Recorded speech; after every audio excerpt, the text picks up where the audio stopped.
अस्सलाम वालेकुम नाजरीन। ड्रामा सीरियल राजा रानी की आने वाली एपिसोड बहुत ज्यादा इंटरेस्टिंग होने वाली है।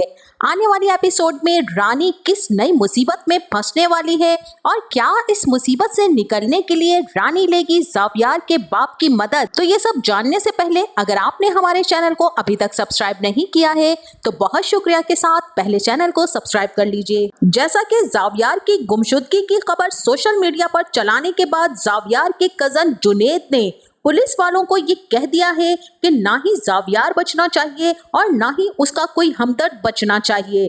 लेकिन जिस तरह से रानी ने ज़ावियार का ख्याल किया है और उसे अपने साथ घर ले गई है, अब ये नेकी रानी के गले ही पड़ गई और पुलिस आकर न सिर्फ ज़ावियार को उसके बाप के सुपुर्द कर देती है बल्कि पुलिस अब जुनैद की धमकियों से भी डर रही है कि अब वो जुनैद को क्या जवाब देंगे। और वहीं दूसरी तरफ जुनैद की पूरी कोशिश है कि वो ज़ावियार को किसी तरह से मरवा कर सारी की सारी जायदाद का इकलौता वारिस बन जाए। इसीलिए वो ऐसी चालें चलता रहता है कि वो ज़ावियार को या तो खुद मार दे और या फिर वो किसी से मरवा दे। जुनैद खुद अपने ताया की बनाई हुई सारी की सारी जायदाद और बिजनेस पर राज कर रहा है और उसी के साथ उसका बाप भी उसके साथ मिला हुआ है। तो आने वाली एपिसोड में आप देखने वाले हैं कि जब ज़ावियार अपने घर पहुंचेगा तो वहां पर जश्न मनाया जाएगा और वो भी ढोल की थाप के साथ। और वहीं जुनैद और उसके माँ बाप के दिल पर तो सांप लौट रहे होंगे।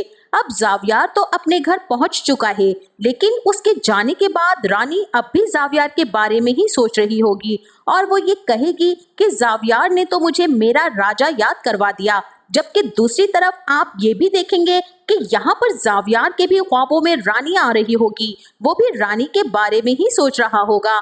और इसी के साथ अब ज़ावियार जैसे ही सुबह उठेगा तो वो अपने बाप के सामने एक नई जिद रखेगा कि उसे रानी अपने घर में चाहिए। अब ज़ावियार का बाप किस तरह से रानी को अपने घर ला सकता है और इसी वजह से आने वाली एपिसोड में बनने वाली है एक नई और मजेदार कहानी। और यहाँ पर मुझे ऐसा लगता है कि रानी के घर वालों ने किसी के पैसे देने हैं और वो आने वाली एपिसोड में उनके घर पहुंच जाएगा और यहाँ पर वो रानी की छोटी बहन को अपने साथ ले जाने लगेगा और उसकी माँ के साथ भी बहुत ही ज्यादा बदतमीजी भी करेगा। जैसा कि ज़ावियार के बाप ने रानी से कहा था कि कभी भी तुम्हें मेरी मदद चाहिए हो तो मुझे बताना। तो नाज़रीन अब रानी पर वो टाइम आ चुका है कि वो ज़ावियार के घर पहुंच जाएगी या फिर हो सकता है कि वो ज़ावियार के बाप से राब्ता करे। रानी ने ज़ावियार के लिए किया है तो ज़ावियार के बाप को तो बहुत ही ज्यादा इस बात की खुशी होगी कि वो रानी के लिए कुछ कर सके और हो सकता है कि यहाँ पर ज़ावियार का बाप रानी के घर वालों का सारा कर्जा चुका दे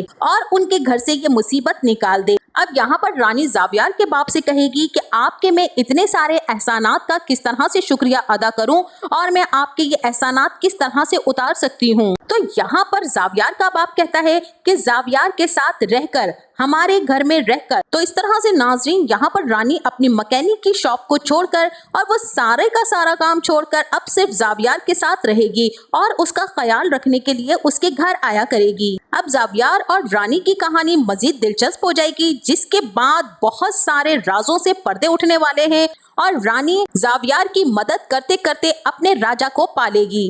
तो आपका इस ड्रामे के बारे में क्या ख्याल है, हमें अपनी कीमती राय से जरूर आगाह कीजिएगा। जाते जाते वीडियो को लाइक और चैनल को सब्सक्राइब करना ना भूलिएगा। अपना बहुत सारा ख्याल रखिएगा। मिलते हैं नेक्स्ट वीडियो में, तब तक के लिए अल्लाह हाफिज।